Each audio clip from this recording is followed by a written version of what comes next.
नमस्कार, पूर्वा लाईफस्टाईलमध्ये आपण आज फ्लॉवर, बटाटा, वाटाणा रस्सा भाजी बघत आहोत। कढई ठेवली आहे, तेल टाकलं आहे।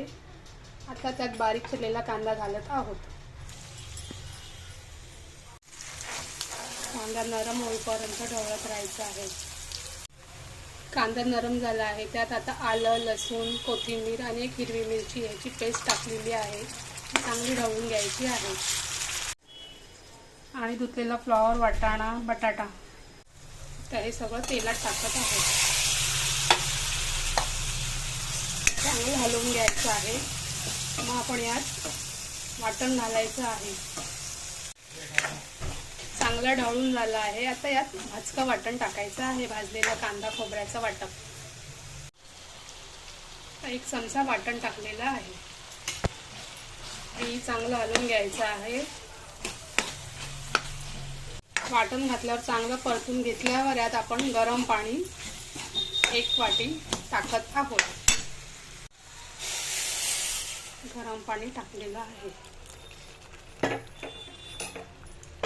आणि चवीनुसार मीठ टाकायचं आणि 10 मिनिटं झाकण ठेवून भाजी शिजवून घ्यायची। चवीनुसार मीठ,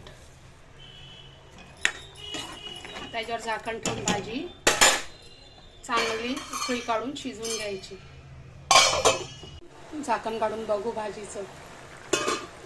काढल्यावर भाजी, वाव, मस्त। आता आणखीन एक 5 मिनिटं ठेवूया झाकण, मग भाजी रेडी आहे। कोथिंबीर टाकून झाली भाजी। भाजी झाली आहे, झाकण काढते आता। बघा, फायनली भाजी झालेली आहे। आता वरून कोथिंबीर टाकते